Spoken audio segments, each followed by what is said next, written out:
Today, we are unpacking the monumental revolts of 1857. This was an absolute turning point in Indian history, one that literally shook the British Empire to its very foundations. You see, back in 1757, the British laid their first major stepping stone in northern India at the Battle of Plassey. Exactly 100 years later, all the pent-up tension from their rule finally erupted into a massive, violent storm. So, right off the bat, we run into a major historical debate. How exactly do we classify this whole thing? Was it just a localized military uprising, a sepoy mutiny, or was it the actual birth pangs of a nation fighting for its freedom?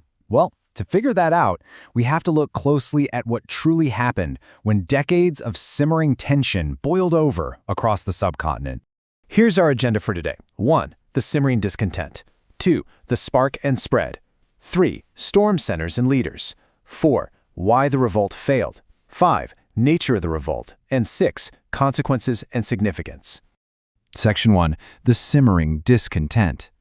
You have to realize, this wasn't just some spontaneous riot. It was a massive pressure cooker built up over a century of strain, where pretty much every single class of society, princes, peasants, artisans, and soldiers, had a really good reason to be furious. Economically, the British were flooding India with machine-made goods while taxing the absolute life out of local artisans, completely ruining traditional handicrafts. Politically, they used incredibly greedy policies, like the doctrine of lapse, to just strip Hindu princes of their right to succession, throw in rampant corruption in the courts and police, widespread fears of Christian proselytizing, and the fierce resentment of Indian soldiers, or sepoys, who were having their foreign service allowance, called bata, stripped away. Honestly, it was a total recipe for disaster. And here's why a military mutiny so quickly exploded into a massive civilian uprising. The Indian sepoy was fundamentally tied to the rural population. As the historian S. Gopalo perfectly put it, the sepoy was essentially a peasant in uniform. The soldiers were feeling the exact same economic and cultural grievances as the farmers because, well, they were from the exact same families. When the army finally voiced its anger, the movement inevitably and rapidly spread far beyond the barracks. Section 2. The spark and spread. Okay, so let's talk about the spark. You've probably heard of the new Enfield rifle. To load it, soldiers had to bite off greased wrapping paper.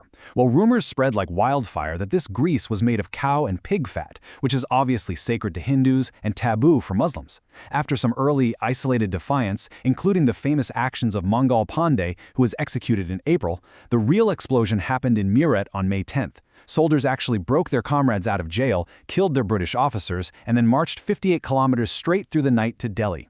And the very next day, they captured the imperial capital. Talk about escalation. Section 3. Storm centers and leaders. As the rebellion spread, major storm centers formed and traditional leaders, many of whom had just been dispossessed by the British, stepped right up. In Delhi, the aged Mughal Emperor Bahadur Shah was made the symbolic head, though the real military command fell to General Bakht Khan. You had Rani Laxmibai fiercely defending Jhansi. You had the incredible Kunwar Singh in Bihar actively leading troops while in his 70s. And it wasn't just royalty either. Take Shah Mal and Bagpat. He organized 84 villages, destroyed British bridges, and turned an ordinary irrigation bungalow into a rebel hall of justice before he was tragically killed. Beyond the soldiers and local kings, it was the sheer scale of civilian participation that gave this movement its true fiery character. Just to put this in perspective for you, in Awadh alone, it's estimated that out of 150,000 men who died fighting the British, over 100,000 of them were civilians.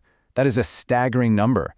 Peasants actively used the chaos of the rebellion to attack moneylenders, destroy debt records, and completely dismantle British law courts. Now, a massively important takeaway here is the remarkable unity between Hindus and Muslims during all this. They fought side by side and deeply respected each other's sentiments. Think about it. The very first impulse of the Hindu sepoys at Meerut was to march all the way to Delhi to proclaim a Muslim emperor, Bahadur Shah, as their top leader.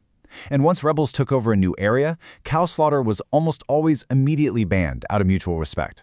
It just vividly proves that the people and politics of India were not inherently fundamentally divided along communal lines before 1858. Section 4. Why the revolt failed. Despite all their bravery, we do have to ask, why was the revolt ultimately crushed? Well, to put it bluntly, traditional weapons and uncoordinated leadership were just no match for modern British technology and organization. The revolts didn't manage to spread across all of India. The south, east, and west actually stayed largely quiet. And while the rebels were fighting bravely with swords and spears, completely lacking a unified, overarching ideology, the British were using a nationwide electric telegraph network to instantly coordinate troop movements. Combine that with superior Enfield rifles and cohesive strategy from brilliant generals like the Lawrence brothers and John Nicholson, and the rebels were at a massive disadvantage. Section 5. Nature of the Revolt. So how do historians actually classify this whole thing? Well, in the early 20th century, nationalist historians like V.D. Savarkar looked at it and saw a deliberate, organized fight for self-rule. He famously categorized it as a planned war of national independence. And that narrative became a huge, inspiring rallying cry for future generations in the Indian freedom struggle. On the flip side, he had British historians like Sir John Seeley, who completely minimized it. He called it a selfish sepoy mutiny with no popular support, deliberately ignoring all that widespread civilian involvement we just talked about. This stark contrast shows exactly how divided historical opinions remain. The whole event sits somewhere in this fascinating gray area between a localized mutiny and a fully formed national revolution. Section 6. Consequences and Significance. Even though it failed, the aftermath changed modern India forever.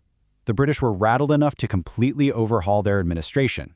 Through the 1858 Act, the era of the East India Company was just entirely abolished, and the British Crown assumed direct control. Also, because they were deeply spooked by that Hindu-Muslim unity we discussed, the British deliberately introduced a systematic divide-and-rule policy. So while they did stop trying to conquer new territories within India, they unfortunately pivoted right into a long, grueling period of systematic economic exploitation. And we have to mention the military fallout. Prompted by the 1857 revolt, and then a subsequent period of internal tension among European troops known as the White Mutiny, the British completely restructured their army. The uprising had exposed massive, glaring shortcomings in how the company was running things, so the British rapidly reorganized the military hierarchy to ensure that Indian soldiers could never, ever easily coordinate such a massive uprising against their European officers again. It was a huge, unintended consequence of the rebellion. I want to leave you with this thought to explore. The sheer violence and the ultimate failure of 1857 profoundly shocked the Indian intelligentsia. Did the incredible brutality shown by both sides during this uprising actually plant the seeds for the peaceful, non-violent freedom struggle that would emerge decades later? It is a fascinating question about how a violent failure can entirely shape the future of a nation,